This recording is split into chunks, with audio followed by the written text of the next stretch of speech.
Sretiman ing pasiragan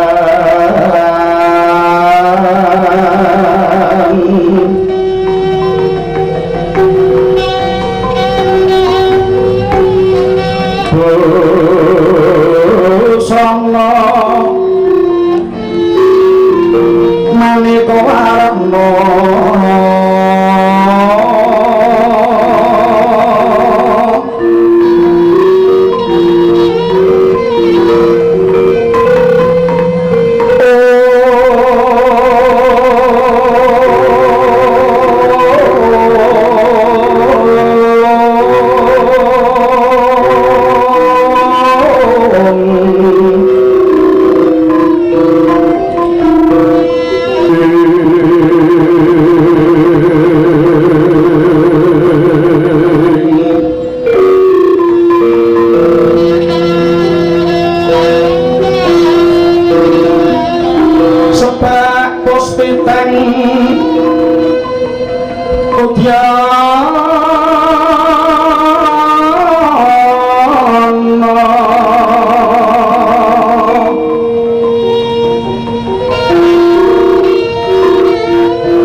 Siling taktik Wimbuh gondong bermingin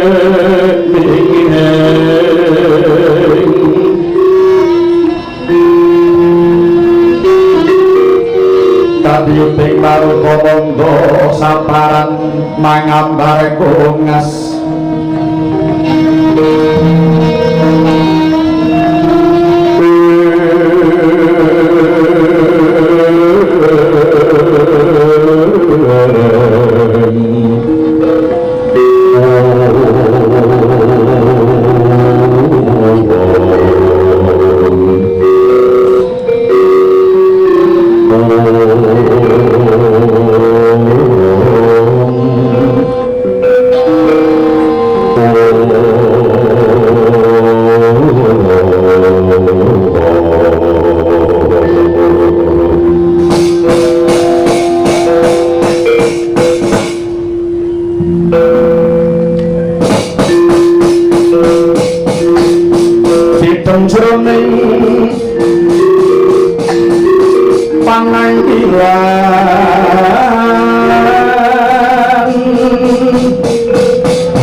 Bidoan saban-saban akan dipopo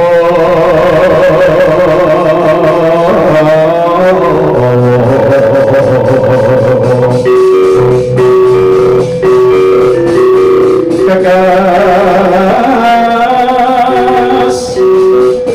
keparing tias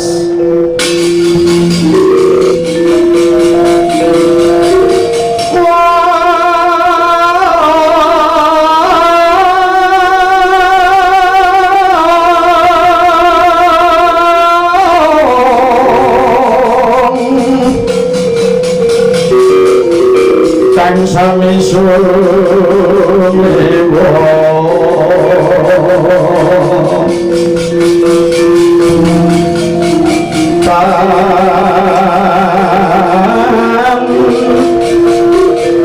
Hono kang nyapo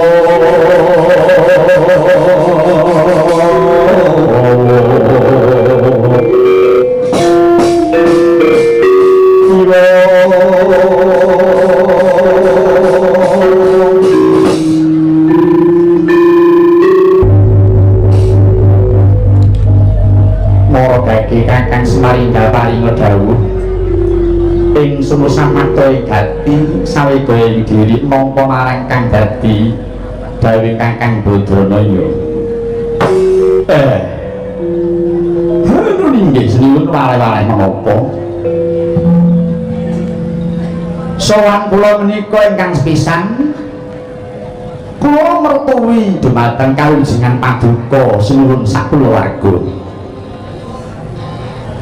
angka kalih sampun sawetawis dangu anggen kula mboten saged jagung kaliyan paduka ingkang sinuwun. Maos kangge sanget manah kula paduka ingkang sinuwun lho. Matur nuwun Kakang Semar. Wonten jangkep kaping 3-nipun sinuwun. Kula namung ngadhapur caos pawartos dhumateng paduka ingkang sinuwun. Pawarta perkara apa Kakang Semar? Sinuwun nalika Ndara Raden Janaka dipun kengken kaliyan Begawan Durna supados ngupadi ati ing watu kala semanten minangka dados pitumbasa anggenipun Ndara Janaka meguru dhumateng Begawan Durna. Ora kala semanten pinanggih kaliyan Bathara Brama Ndara Janaka lajeng kapundhut putra mantu kaliyan piyambakipun dipun dhawuhaken pikantuk kaliyan anakipun Brama ingkang nami Betari Dresamala. Wiwit dhawuh ngantos engga mriki kula petang langinipun sampun wonten 7 wulan. Wedine Ndara Janaka dereng kundhut dhateng Madukara. Tasih ketungkul anggenipun menggali tembok enomipun kala wau sinuwun. Malah kula mireng kabar bilih samangke Dresamala dameka sampun ngrebini sinuwun. Mengkono Kakang nggih. Sinuwun Bares kures blok sok kutha blakotan terus terang. Kula kok lajeng ngwatosaken dumateng lokasipun Ndara Janaka menika wau den. Kula ibarataken kados dene tiyang ingkang sampun saged ngraosaken dhateng manising madu. Menawi ngantos menika mangke supe Padasima lajeng Ndara kula nglerokaken dumateng sesanggemanipun kula dados ngabdang negari. Wah, menika ingkang kapitunan mboten namung para garwa putra ingkang dipun pilaruten ing Madukara kemawon. Nanging tiyang sak negari ngamatogi badhe kapitunan den. Sapekara maos mboten ing ayeman kaliyan satriyanipun. Lah menika kula ingkang kirang cocok sinuwun. Memang menawi kula menika badhe ngengetaken wah ajrih den ajrih margi nembe nedeng-nedengipun sami karon sih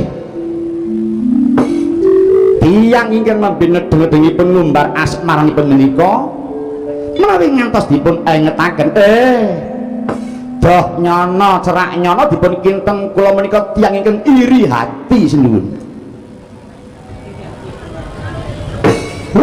kula mundak diarani wong tuwek sing ora ngerti nyang perasaane cah nom kula wedi nek nganti dilokke Semar ora ngerti kebutuhane cah nom ing ngatasi ana bendare lagi nandur katresnan kok nyaruwus mbaya mengko-mengko niki den sing kula kuwatosaken saestu niku magi kula inggih pun nate nglampahi dados larene kados Ndara Janaka niku namung ingin kula suwun-suwun mbok inggih ngantos nglirwakaken dhateng kewajibanipun enten tetembungan ngono ya ngono ning mbok aja semono lho niku Ndara Janaka mbok inggih ngemutana dhateng garwanipun ingkang sepuh nyari tenggen mbok nom lali nang mbok tuwek iki dipun kanthi lara-lara wiwit nembe gadah griya kotangan ngantos sakniki pun gadah pondok wiwit tesih numpak pitropedo ngantos sakniki saged numpak mobil mobil mawon jenenge mbok ben tapi nggih ta bari kepethuk Dresanala kok terus katen gak mulih-mulih iki gek dikeki apa ndek Dresanala kuwi lho Jiun menawi Ndara Janaka mboten ninggal produksina ing mriku dados titikan bilih badhe ica kawibawanipun Kyai Madukara lho mongko gesang wonten donya menika namung sepisan para pomongan kula kudang-kudang saged sami ngenggeni dhateng paribasan yang macan mati ninggal lan gajah mati ninggal gading nek wong mati do ninggal jeneng sing arum jeneng sing daya pigunane mumpung isih padha urip ayo do gayuh asma sing luhur asma sing arum arum peluring asma niku kedah dipun sangkani saking lelabuhan ingkang ngutangi menawi lelabuhan menika wonten daya pigunanipun tumrap dhumateng bebrayan nadyan tiyangipun menika sampun dumugi seda ewa semanten asmanipun tasih dipun uri-uri dhateng para putra wayah minangka patuladan menawi perlu asma kangge asmaning mergi gitu kangge pengenget-enget mongko den panggenan serat petikan saking warisan langgeng sami nyebataken mawi sinambung sekar dandang gendis ingkang suraosipun hore pira neng donya tan lami upamane angger menyang pasar tan lomo neng pasar wae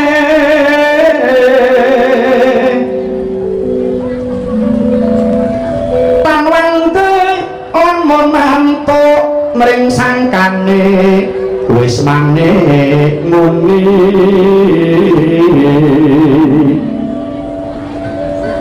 ing mengko hayu samar ing sangkane mau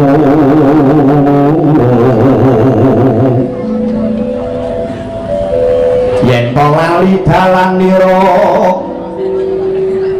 yekti sira pamantuk wis manyonguni temah sasar keblasan menika den ingkang kula kuwantosaken menawi ngantos ketungtu oleh ngujo nafsu boten eling dhateng Purwodarasina benjang wangsulipun badhe sasar blasar kok sinuwun ya jagat dibebato Kakang Semar kula wonten dawuh pancen kepara nyata apa kang dadi sabdane Kakang Mayantaka emang yen kula Dimas Janaka dateng eling marang darmane kasatriyan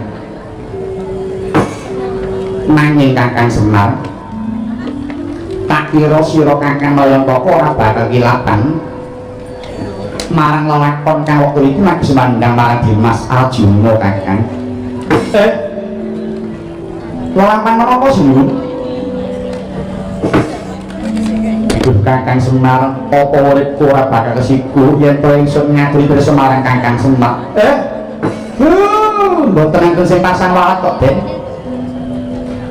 kula niki mung sipating jana imrah mesti kenging lali nadyan dewa pisang nika nggih ngoten mesti kenging lali wong dewa iki sanes sing gawe urip kok Den iya Kakang nuwun sewu menawa ora keliru wektu dina iki Dimas Arjuna lagi minta aku jejiban luhur saka Gusti kang kaya jagat kok Kakang mungguh apa jejiban luhur mau ora liya mung kejaba wektu iki Nyai Janaka kinen dadi lantaran tuwin wiji sejati ana Madyapada Kakang Semar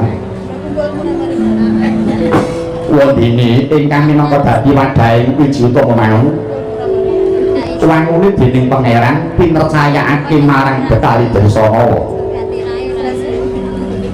Kakang Semar mulane pangeran nedhake wiji sejati ora liya mung kejaba kanggo Rama jejeging hukum tumraping Praja Ngamarta ya kanthi hukum kang jejeg mau ing kono banjur nguwuhake kahanan kang adil kang dasar bener Kakang Semar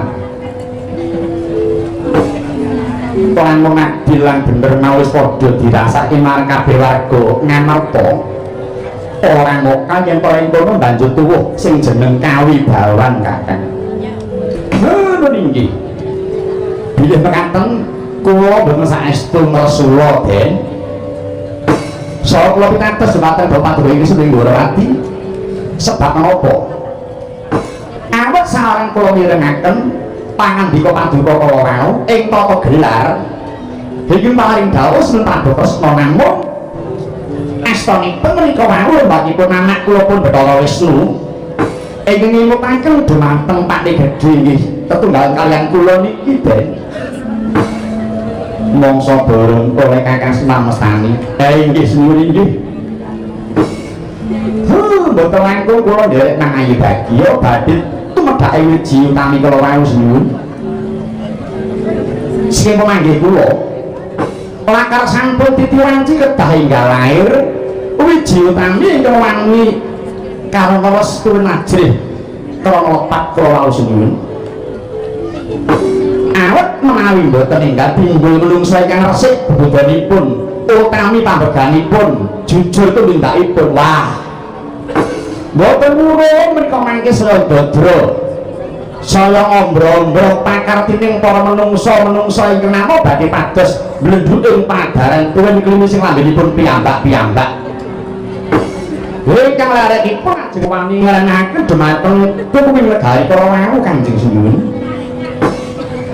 Kakang Semar iya menawa Kakang Semar wis percaya marang pangandikan ingsun apa kepareng menawa sira Kakang bakal ndak derekake ngayahi kardi Kakang Semar nggih kula badhe kandhang menapa lho ayo Kakang jeneng sira ingsun kanthi mangayu bagya marang tekaning wiji utama mau ingkang kababari sira Kakang tak suwun kepareng ngawat-awati utawa ngomong bakal tekan wiji sejati mau wondene jeneng ingsun bakal makarti nampa pratane wiji tumrap Kakang Maryataka bermaksud nari mengkalbu budine kang den bawani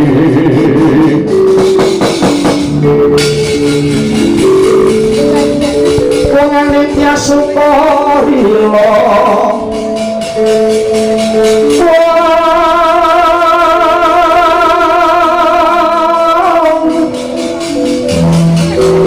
batane kapawasami sabyang tunut sakasa pangarkoso kang dinarti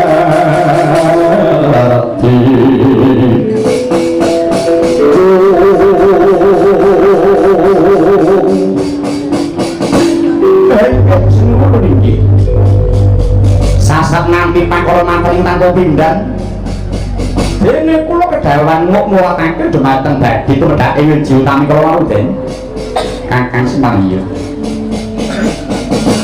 gandeng sampun prawaca ingkang dados kewajiban kula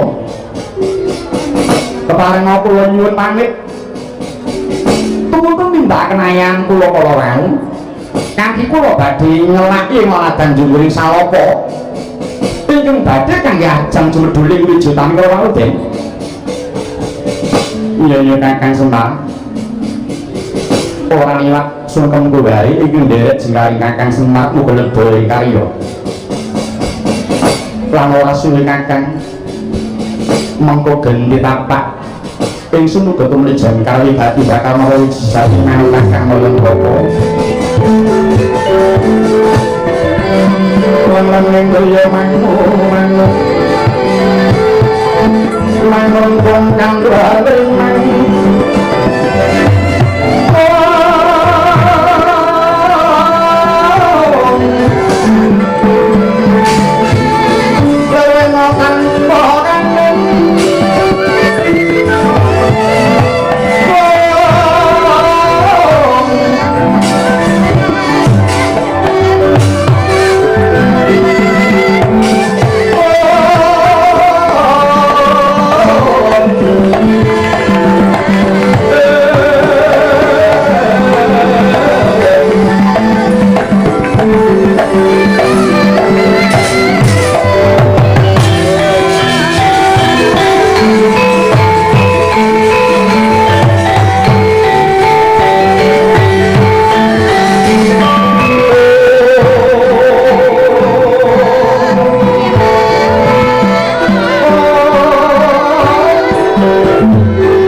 ingsun pirsani iki putraku ing Pringgondani Kaki Prabangna Gatotkaca ingkang marak mring Pandhapa Ndorati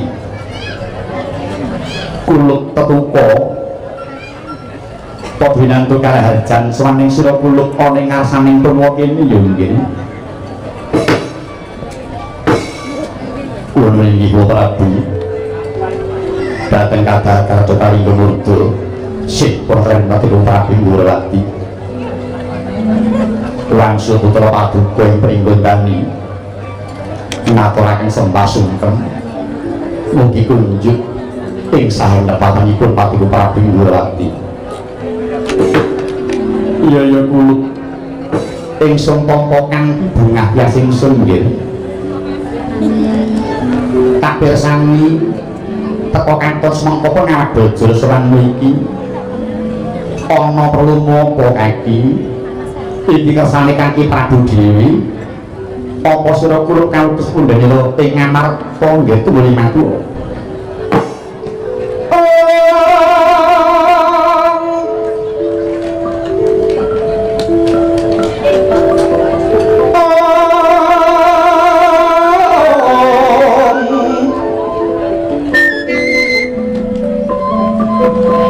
surung-surung tiwang kara kingken kermen ngaswa kang layon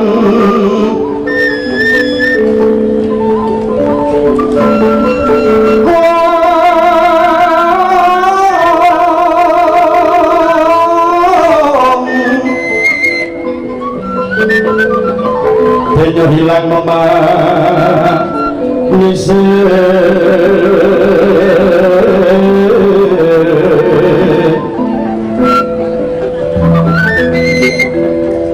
kuatanan layung kumucen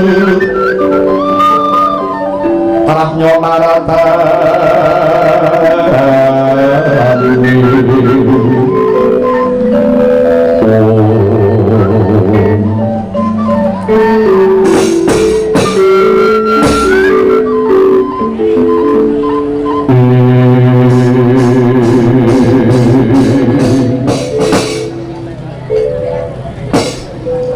ya jagat dewa Bathara kulo Gatotkaca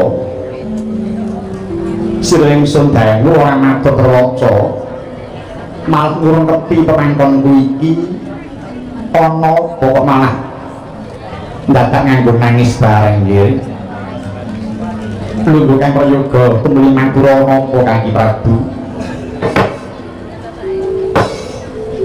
Dewa Prabu aku sesembahan kulo pakunden kulo bila putra pagungan keseboten kuali matur halit keronto-ronto sing manah kulo menawi kulo nguningani dhateng swasana negari Ngamarta menika Prabu monggo dhisik Ngamarta napa nggih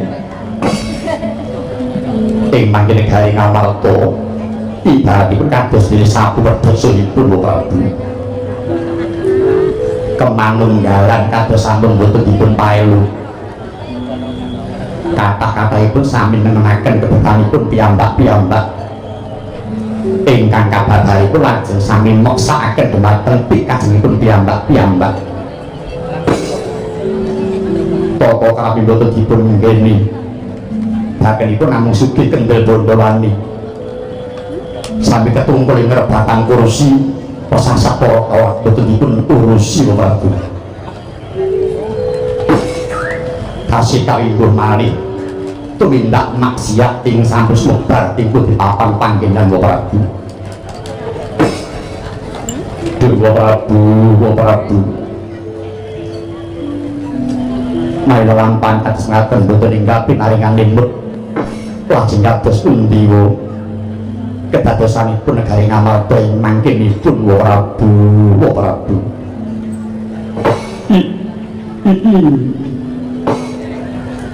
kulo Gatotkaca wonten dawuh kabeh kang kok aturake mau ingsun wis pirsa kok kaki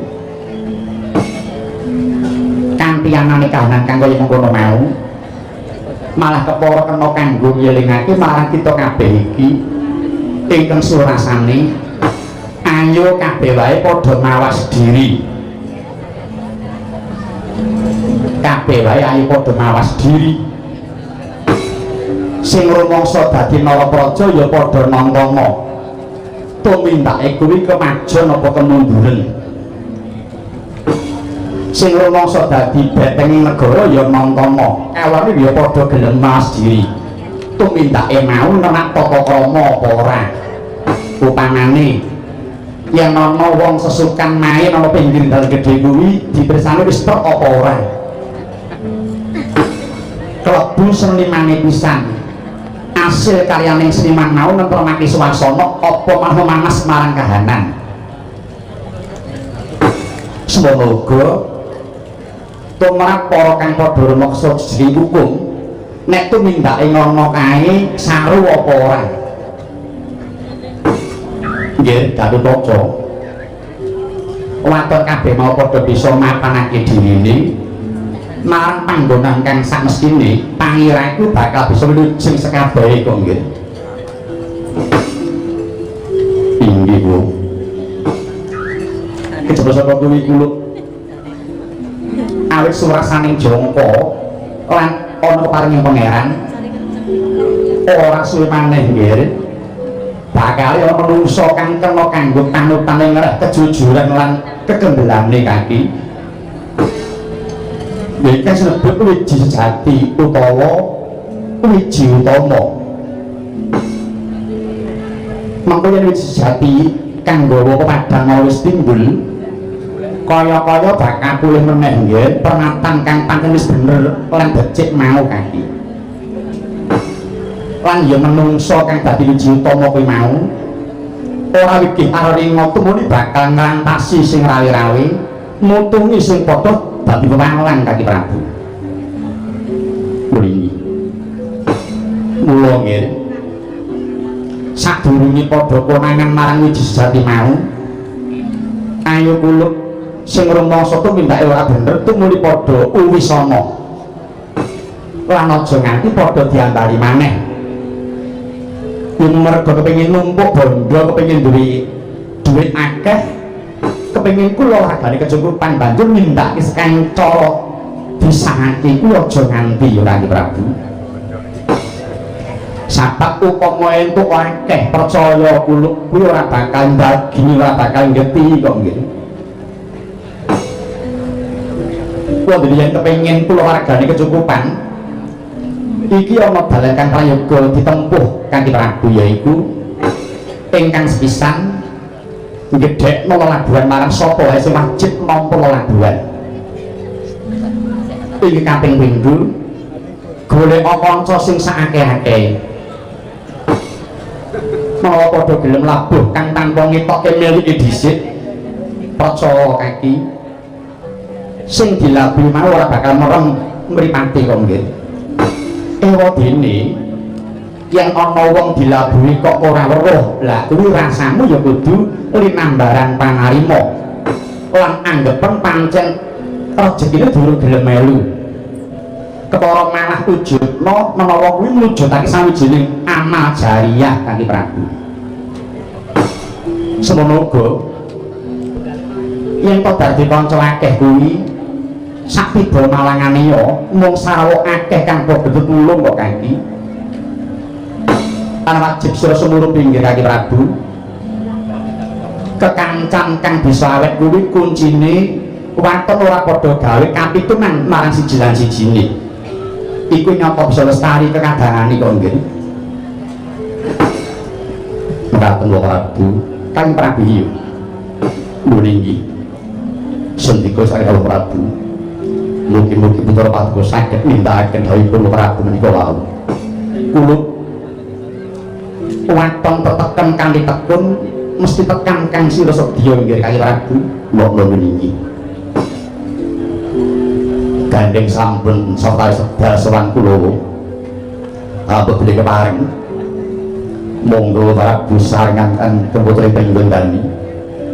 Punten kula dherekaken daya rauh kater garing amarta ing pangajap mugi enggal saged mahanani tentrem tuwin pajaring perunding Pandhawa sumarambah para kalih amarta Prabu.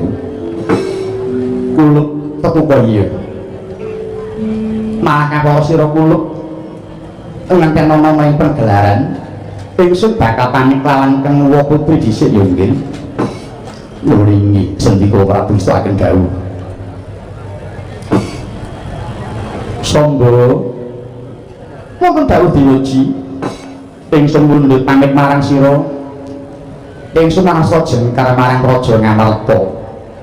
Sira kuluk tak keparengake makilipun bapa ngasta bawat panguwasaning raja ya nggih. Nulis niku ajeng dinuji.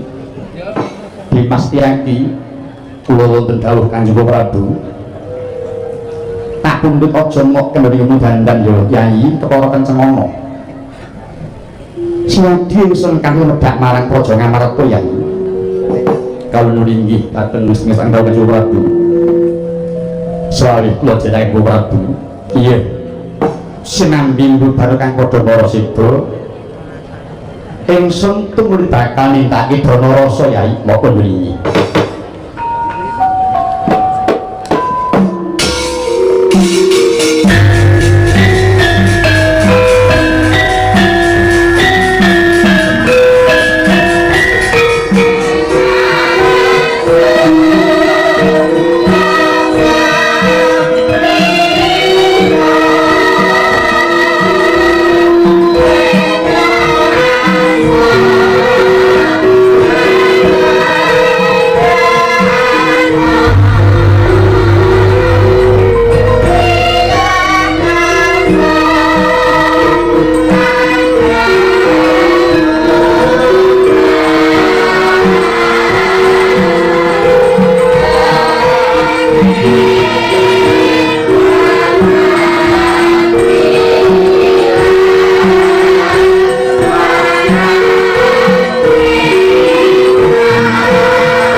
Kakang Pemburu apa Nyai Indra aku nyumur dewi bayi iki lahir saka guwa garwane Sidrata kang dipidhal dening Sang Betari Uma kepala ngataku kangulingani tambengok ingkang saha memah nguwanakipun nang jabang bayi iki welah dalah bocah urung wanci lahir kok malah metu saka guwa garba kakang aku kalingan sadane Kanjeng Rama kayuwangan ora kena kanggonan marang si Jarwo sak cinggil abang klebu si bayi iki kepala nyata besok yang gede lho bakal dadi mawa bocah iki prayogane mumpung durung dewasa dipateni pisan lho Gusti sabar Kang sabar aja duwe emosi kuwi bocah ora duwe dosa ora duwe dosa apa iki aja napa kaya pati-pati kok dadak ngalang-ngalang iki nek gede dadi wis molo nang kene pateni oh iya manut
Widi bayi dipolo ora mati kok malah bisa berangkang saiki kowe malah kaya didagah bocah iki wong karepe dipaten malah kaya disengkake iso berangkang aja kok tutuke lho Kang kuwi bayi ora duwe dosa kok tok polo gantang kowe engko ora urung bakal kual kuat apa lambemu ki meneng kowe dewa sing ora tau gelem nyambut gawe mangan entek akeh malah nyandi-ndi tibani gaman kocok gaman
kejoderan Kakang Tenggoro dikocok barang malah bisa mlaku ngaone adek-adek antep saiki malah jejeg lakne tulisan kaya niroke wong baris tuwak-tuwak iki dadi titikan jare urip nalarmu kudune kok uisi lho iki tenan nek bacotke wah mbok batine ora usah datang gigi aku Kyai Indra opo Kakang kuwi mala kuwi Sukerta kuwi iya prayogane cemplunge kawah habel pada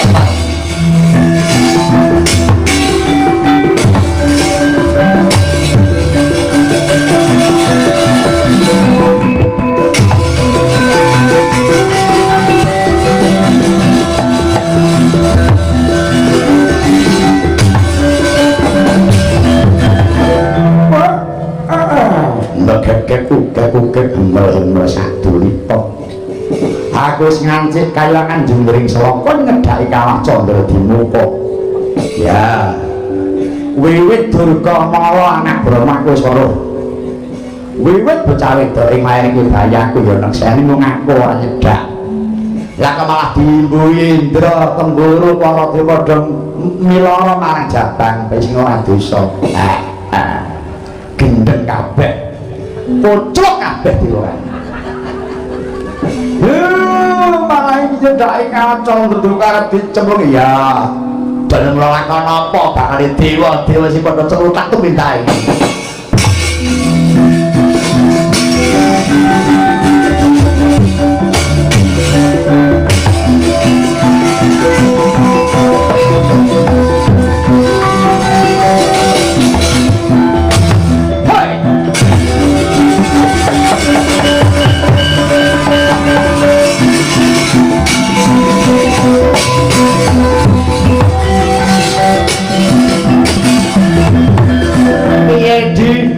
leduk dadi awu dipangan dening Yamani wis rampung kewajibane awake dhewe ilang duripe si Janab ayo maturan mulun ayo Kakang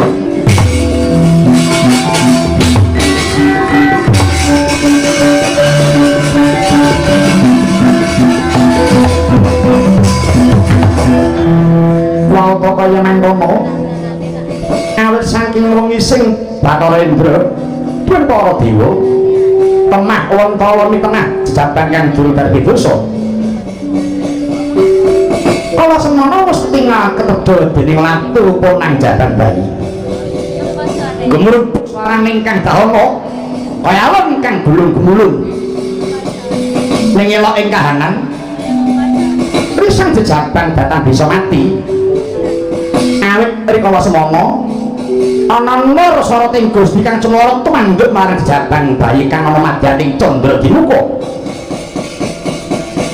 Ndatak sakala poneng jabang malah dadi Joko kang pulaten ladak. Sigera minyak kang dahana jebul saking kalah mau Prabu kang gegirisi njedoling Sang Joko ngawit papaling Ki Badranaya.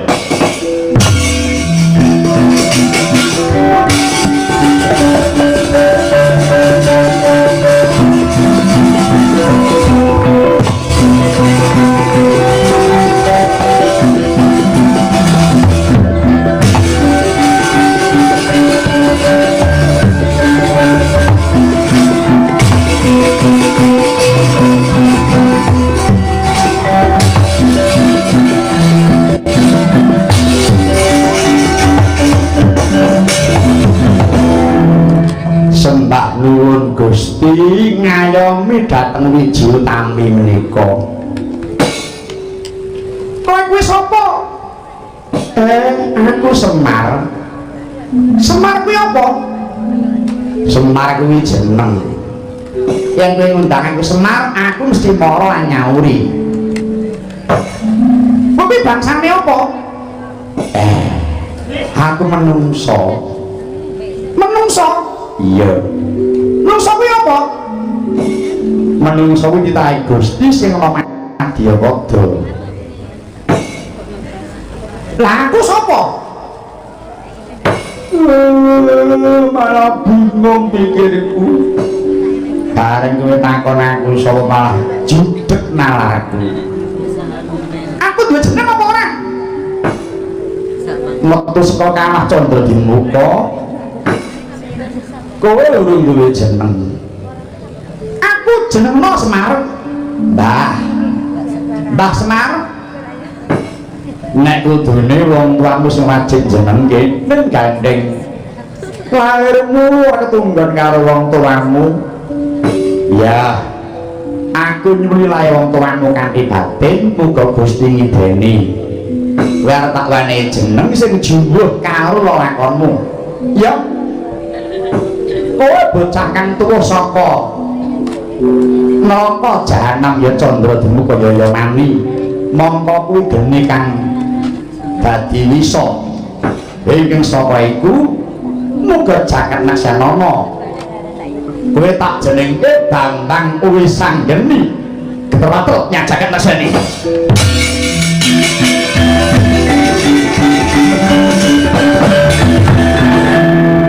Semar. Mbah Semar. Piye, Gus? Bare kok jenengke Wisanggeni? Aku segera sumyah. Wong ning pikirku malih rasaku.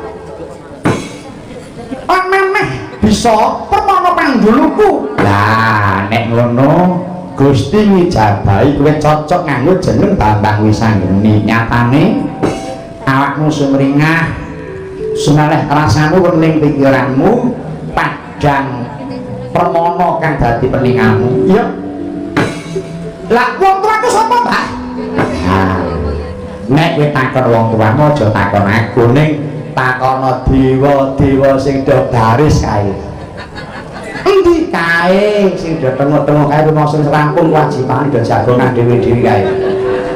Kae paranono takono kae nek dhek ora ngaku tabokno. Ya.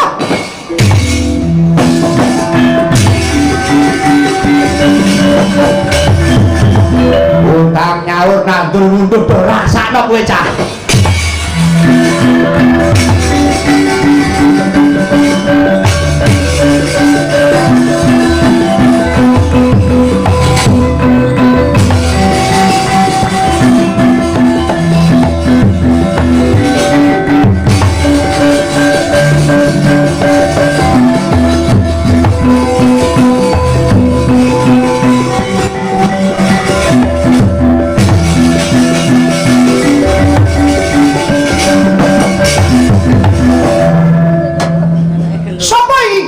Kaget aku.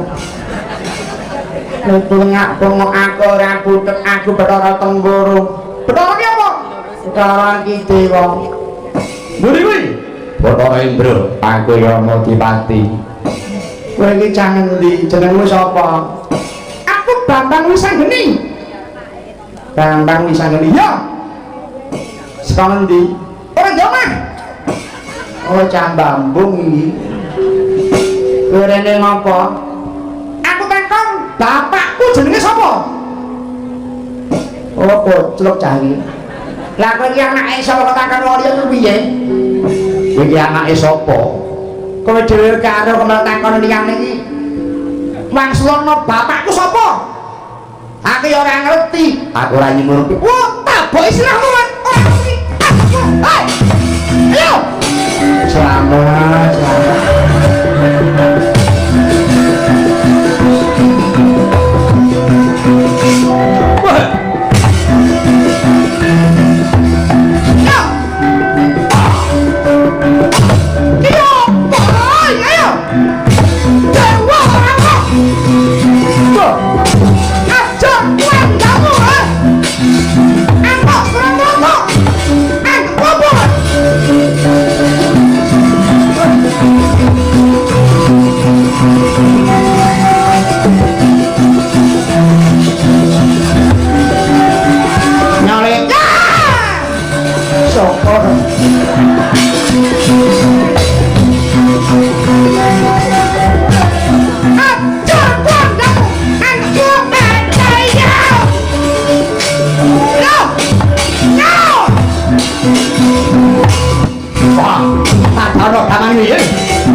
Kakang madal gaman. Wah iki bocah ngendi iki?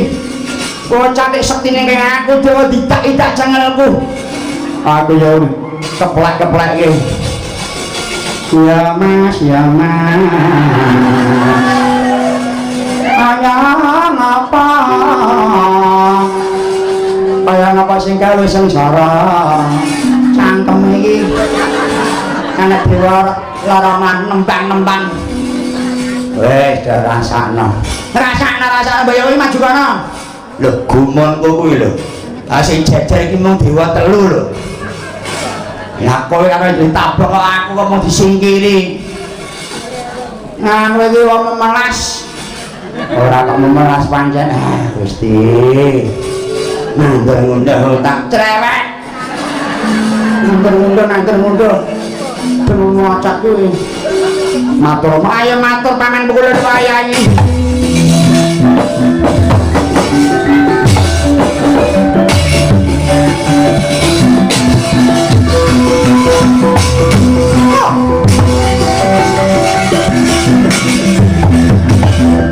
Mas Semar, piye Gus? Padha mabur. Kae mulih nyang kayangane.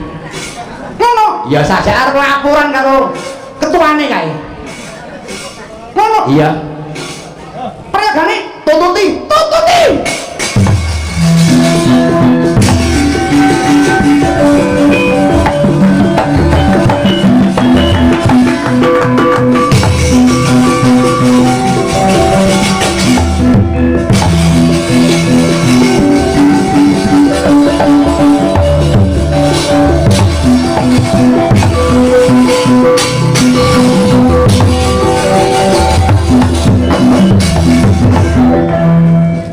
Ingkang sowan kula ingkang marak paman ana apa atur menika kayuwangan geger kepiye sesampunipun kula saged mejayang Janaka wonten lare jejaka ingkang kula teledak pitaken tiyang sepuhipun namung kula mboten ngertos lajeng nesu dipun pala gantang kula nggih mekaten apa ora mau tandangi sampun kula kawon kula inggih kawon apa wis tuwa bocah sing lare kok namung kok kendhulipun boten jamak dewa tidak ngantos pundi kowe ladalah kaya apa menungsani kok kebangetan temen kurang ajar iki.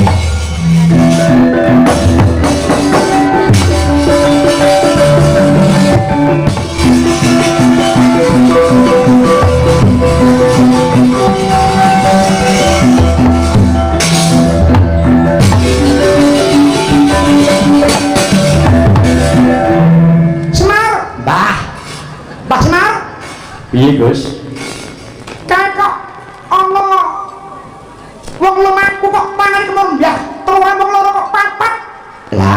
Lah ya kae presidene dewa. Oh Iya. Kae. Tangane papat jenenge Bathara Guru. oh ngono. Iya. Sajae kae nesu sapa wis dilakoni. Prayogane cedhak ana. Kowe takono bapakmu sapa? Oh iya. Nek orang ngerti Taboki.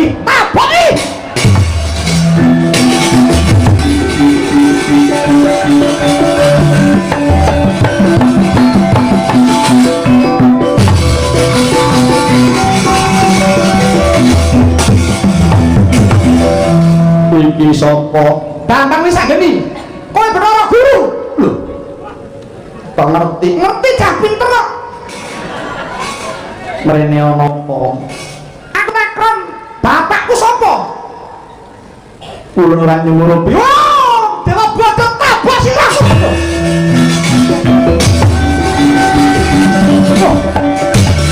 Yo, meja lagi dewa kok iki.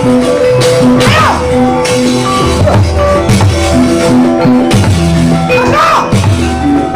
Apa iki?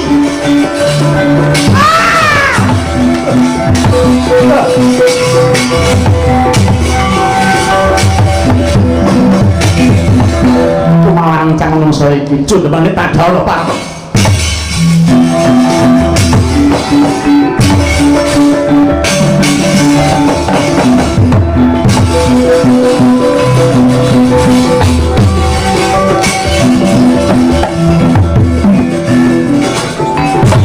Lanjut.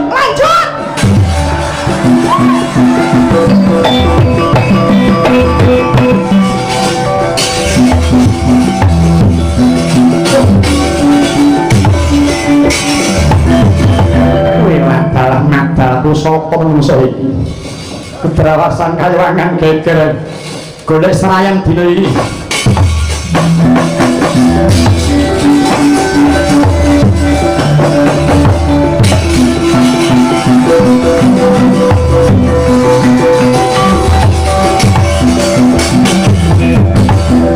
Mbah Semar. piye Gus? Mudhun Bathara Guru. Lah adat lumpia sing wis anggere mundhun mesti golek sambatan. Ngono. Iya. Prayogane Tututi.